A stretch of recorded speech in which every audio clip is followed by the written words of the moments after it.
Hello and welcome to this special edition of Young Turks. We're here in Silicon Valley, and if you're wondering why I'm dressed in an apron and standing in a kitchen,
India's longest-running show on startups and entrepreneurship, Young Turks, turns 21, and we are back with a brand new season of Voices from the Valley. This season, we bring you stories from the front line of what's being called the biggest technological innovation of our times, generative AI. In this edition of Voices from the Valley, we take a trip to a cloud kitchen in Palo Alto, California, where we get a glimpse of the future of restaurants where artificial intelligence is the master chef.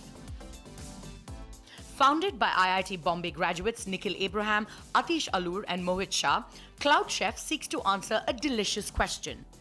What if we could record the world's most iconic Michelin star chefs at work, feed the knowledge to an AI model, and enable an army of cloud kitchen operators to create the dish in exactly the same way, aroma and taste intact?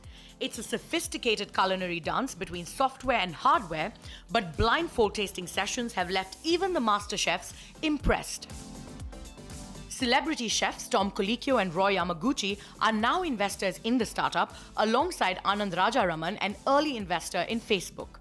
So, can anyone really cook like a Michelin chef in 10 minutes? CNBC-TV18 Shereen Bhan steps into the kitchen as the sous-chef to the AI Masterchef. hello and welcome to this special edition of Young Turks. We're here in Silicon Valley, and if you're wondering why I'm dressed in an apron and standing in a kitchen, well, you heard about this from Anand Rajaraman when we spoke earlier. Rocketship has invested in a food tech company that's hoping to combine food with AI. And the man behind that is right here, Nikhil Abraham. Thanks very much for joining us. This is going to truly test your product because while I love food, I know nothing about cooking. And I'm standing here in the CloudChef Cloud Kitchen in Palo Alto. And Nikhil, what am I going to do? So you're going to be following a bunch of instructions on the screen. Okay. I will explain them as you go. Okay. And at the end of it, we will have a fully cooked dish that we can all enjoy together. You don't need to know what you're cooking. You just need to follow the instructions and trust that at the end of it, we will all have something that's tasty. So Nikhil, what exactly is CloudChef hoping to solve for? So when you look at food, food has always been brick and mortar. Food has always been anti-scale. So if you imagine the best food that you've had in your life, it's either from a grandmother that has given it to you or some restaurant that you've gone to, which is only one, maybe two or three, not more than that, outlets. Here with CloudChef, what we're trying to do is being able to scale any restaurant from anywhere in the world to anywhere else in the world. And we're employing AI and software to do that. So what you will be doing right now is cook like one of the operators in a kitchen that we power. And I will walk you through how it's being done while you cook it. Okay, so essentially you're saying that somebody with no skills of having been in a kitchen can Correct. use this technology to be able to prepare a dish according to a celebrated chef standards, etc. But how is this then different from a recipe book? Correct. So when you're following a recipe book, you need a large amount of skill, and you need to be able to do that. In order to be able to do that at scale, it's really hard, and that's one of the main reasons why food hasn't scaled like music or audio, wherein you can listen to Pink Floyd sitting anywhere in the world, but you can't eat from your favorite chef sitting anywhere else in the world. So here, what we have done is we've boiled down that process to such a great degree of detail using sensors and AI that somebody who has no skill can make it. So if you had a tremendous amount of skill, and if you were as skilled as a Michelin star chef, you would be able to make a Michelin star meal by looking at a cookbook. Okay. But right now, you are able to replicate a recipe from a highly celebrated chef back in Bangalore, who has cooked it once in their life in our kitchen. Okay. And we are able to eat it anytime we want here in Palo Alto, and you will be able to. Okay, so you're essentially addressing a problem of scale and quality and consistency. But who would the typical customer be for a product like this? I would imagine the Michelin star chefs are not looking at expanding significantly. They like to keep things where they are. At the lower end, the McDonald's of the world are already significantly automated. So are you addressing the middle of the market? Correct. What's the size of that market? Correct. So we are starting with targeting chefs and restaurateurs who are locally popular and want to scale their presence. So an example for that would be a Michelin star restaurant that wants to now scale into fast casual and spread that across the US. If you look at categories in the US, even at the lower end, there is no Chipotle for Indian food, or there is no Chipotle for Italian food for that matter. And we want to enable either chefs who have a lot of local presence, who want to scale internationally and globally, or YouTubers and food content creators who've been, who have a wide distribution today, help them serve across the country. And we think that that market is huge, and over time we think that all of the food that's getting cooked would be cooked using computers and not human beings. And in that world, we'll all be able to have whatever we want whenever we want. I asked Anand this question. I said, aren't you worried about a chef flash knives out is going to have a whole other meaning at the end of this, right? Not really, because we think that this will help chefs scale significantly farther and wider than they are today. Today, chefs just monetize off of their labor. Tomorrow, they should be able to monetize off of their ideas globally, just like how musicians and artists are today. So we don't see local musicians fighting to throw established musicians out. It's everybody wants to be the established musician. That's what we want to enable. And grow the pie. Yes, and grow the pie. Okay, so I'm cooking what today? Whose recipe is this that I'm cooking? So you're cooking a Rajasthani paneer dish from the chef Akshay back in India. Okay. And to give you a quick overview, you will be given tasks on the screen over here. Right. Every time you finish a task, you press the button. Okay. And every time it asks you to add an ingredient, you scan the barcode, empty the entire contents of the pan, and press the button. And every time it asks you to stir, there's going to be a progress bar that starts here and goes all the way up to here. And every time you're done with an action, you press the button again. All right. So this is the moment of truth. This is the moment of truth. I'm even getting my cameras wrong now. I'm that nervous to try and get started with this. But okay, so this is the button I press? Yes. All right, let's go. This has already been done for you. Okay. So you can press the button a couple Again. more times. Okay, yeah. Now you need to scan this barcode in. Okay.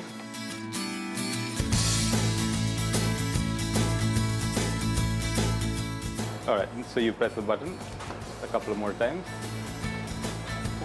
Yeah. Now it'll ask you numbers. You Scan, so that's the one? That's one. You scan the barcode, you open it and empty the entire contents. And then you can keep that on the side and press the button. There you go. So it's asking you to stir to mix. So right now, the infrared sensor is looking at how hot Okay. the butter is getting. Right. And once it reaches the target temperature that we want it to reach, Yeah, it'll tell me to stop. it'll move you to the next step. Quite literally stirring up a storm of Rajasthani paneer. Yeah, so now you press the button. I press the button. Add the paneer. You need to scan it first, otherwise it won't let you proceed. Then you press the There you button. go. Press the button. Stir to mix.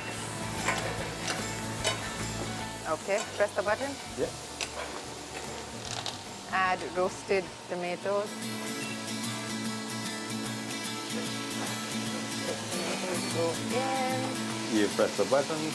Press the button. Start to mix. It smells nice. I hope it tastes good too. Okay.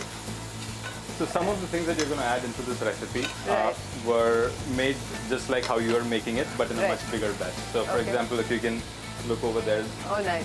all of what you're seeing there is Yeah. recipes cooked in slightly bigger batches. Bigger batches. Okay. Yeah. So every time this progress bar is done, you can Add the base gravy.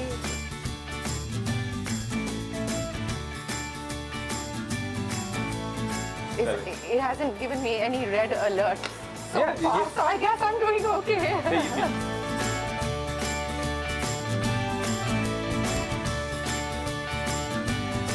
So despite all these recipes that we get to try, Remove output. Okay, that's it. It's done. Wow. so instead of the packaging container, since we're all going to have this together, Yes. we're going to put this into. Add garnish with coriander. So this is it. It's done. That's done. That is my Rajasthani paneer, which I have made from scratch with a little bit of help from the CloudChef food tech, food AI that's been helping me with putting this together. Now the true test is going to be in the eating. So Yes. we will find out if we've been a success or not. So we're going to head out.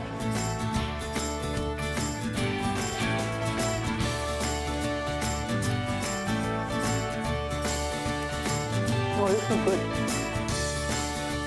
So thank you very much, Nikhil. Thank you, Anand, and for giving us a tour and giving me a flavor of what food tech actually could do. But thanks very much, and we wish you the very best of luck. Thank you. Thank you.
Hello and welcome to this Young Turks edition. I'm Shereen Bhan. We're coming to you from Silicon Valley. We're back here to mark our 21st milestone in conversation with someone who's been part of the Young Turks family and the Young Turks community for a while now. Anand, always good to have you back on the program. Thanks very much for joining us on the show. Thank you, Shereen. Thanks for giving me the opportunity. But I want to talk about the San Francisco Unicorns with you, Anand, and that is the T-shirt that you're currently wearing, not the Rocketship T-shirt. And you're bringing cricket. You're part of the group that's bringing cricket finally to the US in July. That's right. It's super exciting. As you know, growing up in India. New startup. Yeah, it's Venki's and my latest startup, new startup. It's sort of very interesting. I would never have thought we'd have this opportunity. As you know, growing up in India, we're all huge cricket fans, right? And I was a huge cricket fan growing up in India, going to school in India. And then when I came to the US to study in '93 to go to Stanford, fortunately, that was also the first year of the World Wide Web and the internet just took off, and that's why I was able to keep in touch with cricket. Right. Even though I moved from India to here, it worked out that I was able to keep in touch through the web, right? And because of that, I was able to follow all the games and so on. But little did I imagine during those years that I would have the opportunity to bring cricket 20 years on. to bring cricket to the US. And I think it's sort of in a theoretical sense, this is an amazing opportunity, right? Because cricket is the second most popular sport in the world, and the second only to football, soccer. And America is the largest sports market in the world, with a lot of passionate cricket fans here. So it's an amazing opportunity, and I think it's the right time. And the thing that enables it, frankly, is 2020, right?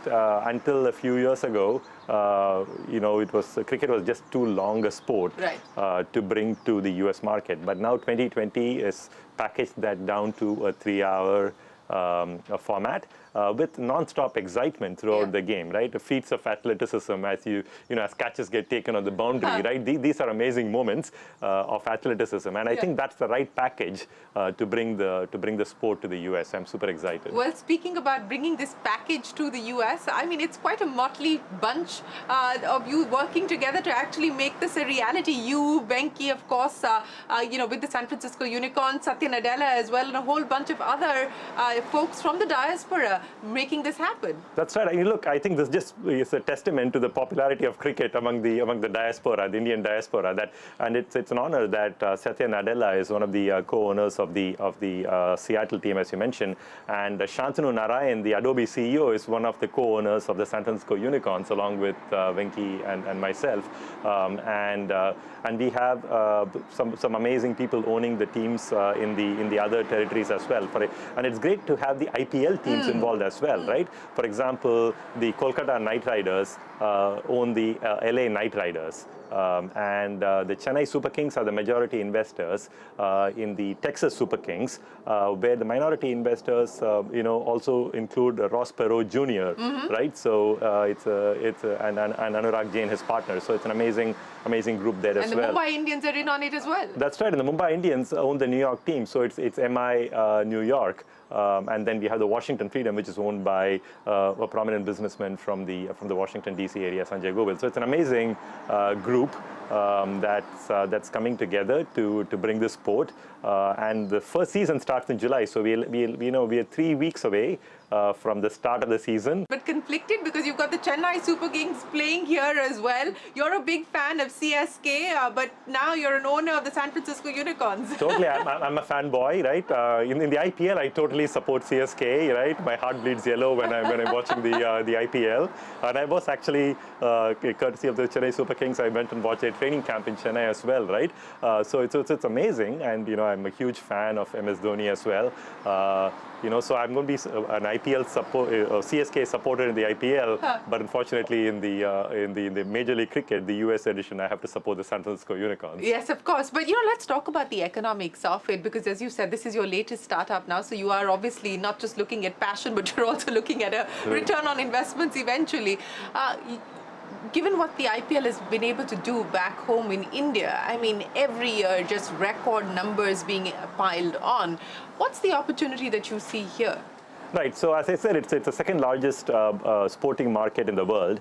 And what's happened over the last 20, 25 years, as you're well aware, is that many people from cricket-loving countries have come and settled in the U.S. Right. So now there's a huge number of cricket lovers in the U.S. from the Indian subcontinent, but also from England, from Australia, from the Caribbean, and so on. And those numbers have been growing.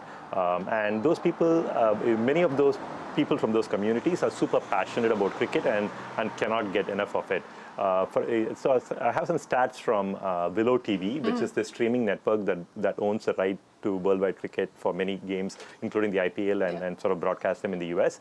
And according to their statistics, more minutes of cricket are consumed in the US than minutes of Major League Soccer, which is, That's interesting. Yeah, right. And Major League Soccer is an established league in the US. So that just shows you the potential. Speaking of the talent, you've managed to get some celebrity names on board as well. Shane Watson, part of the team. That's right. I'm so very, very excited. Shane Watson, to have Shane Watson as a coach, he's amazing, and he has a very interesting take on high performance culture, and how a lot of high performance comes from the mind as opposed to anything else. And he has his deep philosophy on that he brings to the team.